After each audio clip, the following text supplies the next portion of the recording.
So what we have next is a speech from Errol, who is our coordinator for Bristol and Gloucestershire, and he's been doing youth community outreach as well, and he's going to talk to us about criminal justice, which I think will be fantastic.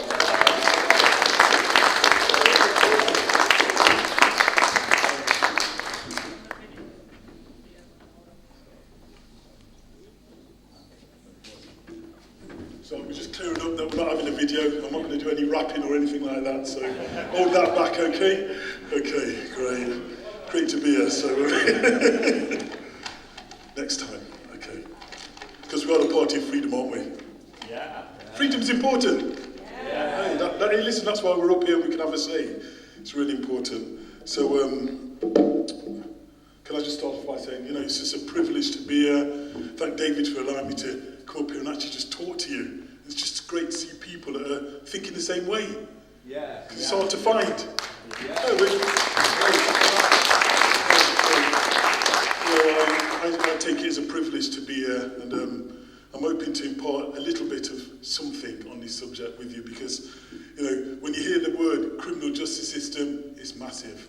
It's a massive arena, it's a massive area, But let me start by saying that the criminal justice system is designed to provide justice for all.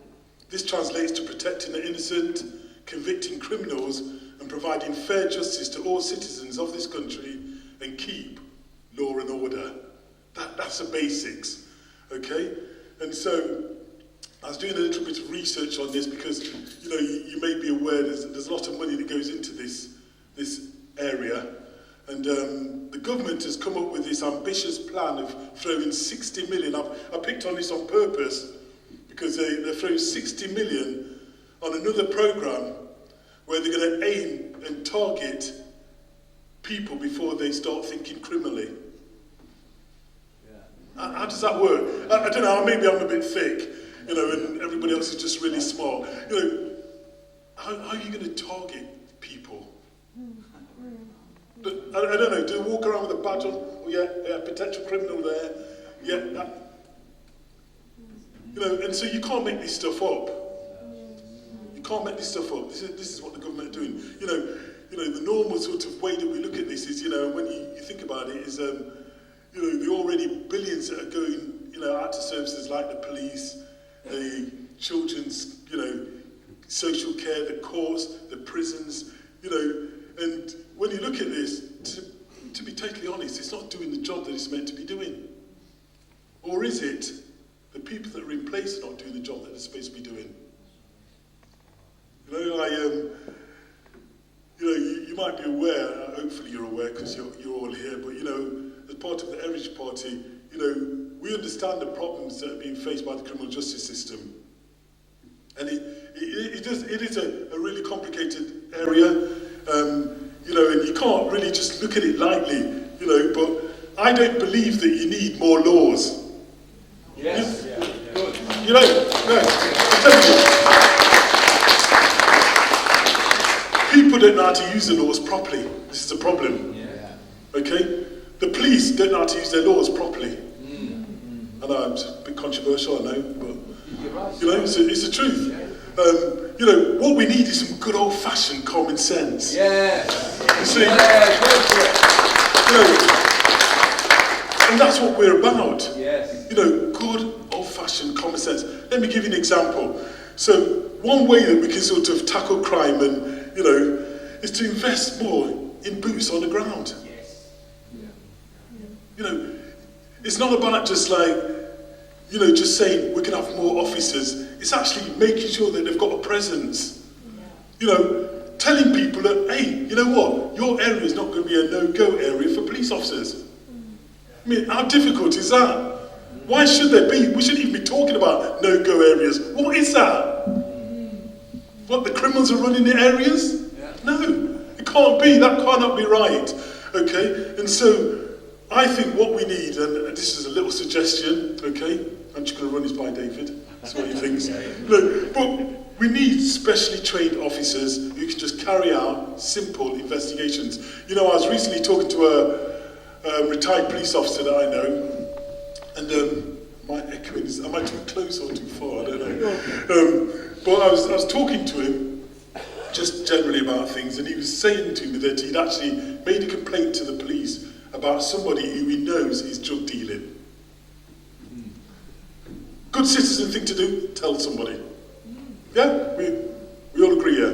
Yeah. Okay. If you're not sure, we can have a talk later. But, anyway, but we all agree that's the right thing to do. So it transpires, he says, that nothing was being done. So what I found out was that the officers are reporting certain crimes. It's going to a unit who decides whether or not it gets investigated. Is this what we pay for? I mean, you get good intelligence and somebody else is deciding whether or not it's a priority. You know what, we've got something wrong here. You know, we need more officers on the ground and they need to be able to carry out investigations at the spur of a moment. Absolutely. And if they've got to go through a lot of trail paperwork and everything else, we're going to have a problem. You know, I could spend time just talking about all the negative things that are taking place with our criminal justice system, but, you know, I'm just glad there's a party here that wants to bring some common sense to it all. Yes. Because that's what we need. Yeah. You know, there's a way to do things, and, you know, yeah, just another thing I need to sort of mention quickly, you know, is that if you can't get officers to do these jobs, and we've got this big problem with victims and the supporting of victims in crime, you know, how are we going to win their confidence if we see that nothing's happening or nothing's changing? See, a lot of the times that we have problems and things don't function is because people just don't take it. You know, the old criminal justice system, they don't take it seriously. You've got communities that don't report to the police because they just don't trust them. I mean, that must change. I don't care who you are, you know, that must change. You know, and if we think just throwing some money and just hoping for the best is going to work, it's not. You know, you just need to sit down and put some simple things in place, retrain people, give them understanding on what they're doing, and you know what? We can get some results. People can feel safe, feel that they're part of a society, that they're being protected and looked after. And that's what we need to be aiming for. And, you know, to me, that seems like common sense. Yeah, it's good. Instead of all the big talk that we hear, you know, and all the money that's being pumped in, and we don't see anything from it. And, you know, and I say that, and it's serious. It is serious. You know, another issue that I must mention is the criminal act of lockdowns. You know, statistics have shown that this has caused a backlog. It's caused a massive backlog of court cases, causing a delay with people accessing justice, you know, which of course impacts, you know, defendants, it impacts the victims, it impacts the witnesses. And so, you know, we've had recently the barristers and solicitors, well, mainly barristers, that have been like striking. Yeah. You know, that's unheard of, isn't it, before? None of us have heard of that before happening. You know, and it's because what's happened is that, you know, the whole funding's gone kaput. You know, the government didn't know where to put the money. You know, you sometimes think they've got too much of it and they don't know what to really do with it. You know, they could give that to us. You know what, we'd see change. Ah, be serious. Yeah. No, I mean, yeah, I've got common sense. Trust me, I could work at this, and I can still learn a bit more. You see, but the problem is they're striking because they don't feel like, you know, they can do anything else to get what they need to get, to make sure that people are provided and people feel safe and people see that there's something real about this criminal justice system. You know, since 2015, the Equality and Human Rights Commission reported that access to justice has deteriorated, adding factors have been increased due to the cuts to legal aid, which have heavily impacted employment tribunals. They were talking about that in particular, and saying that people are unable to obtain justice because of that lack of income. It seems, you know, I'm up here and I'm trying my best to bring some sort of positiveness to this. Because, you know what, we've got a lot of things that are wrong with the system, but we've got a great system, believe it or not. I know you. Did you just say that? Yeah, I did. We have got a great, you know, when you compare it to a lot of, you know, justice systems around the world, we've got a great system. And so it should work. It should be a lot more effective. And so something's going wrong, or the people are just not right that are in the right places to administer this. But that can be changed. there's some hope. There's a heritage party. Hey, it's getting better. I told you some good news. There's some hope here, you know. And I know you'll be thinking, you know, what's the answer? How do we move forward from this? You know, in our manifesto, it gives us some insight on equality before the law. And you would have read that, you know. And, you know, like I said, our British common law system, this is what it says, is the best in the world. All people are considered equal before the law, whether rich or poor, male or female, young or old, black or white. You know, everything's there. You know, we don't need to invent anything. You know, but we need people who've got passion. Yeah. People that are real. Sure. People who, you know, people need something to believe in. There's something inside of humans where we need to believe. You know, and I tell you something, once people can see that you're real, you're genuine, you know what, and they can believe in what you stand for, they'll come on board. Because that's the only hope that people have got. You know, if we want to change this criminal justice system, like I said, I've probably not done it the justice, you know, because it's so massive anyway, but, you know, like I said, I just wanted to give an insight. You know what, there is hope, because everything is in place already. It just needs the right people.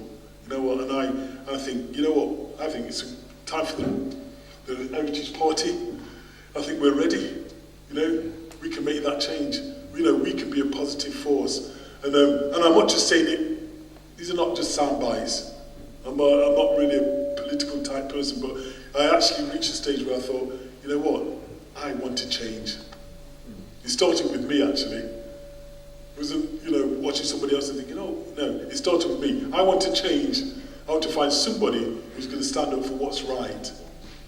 You know, and it's taken me a few years to catch that, but it's dropped.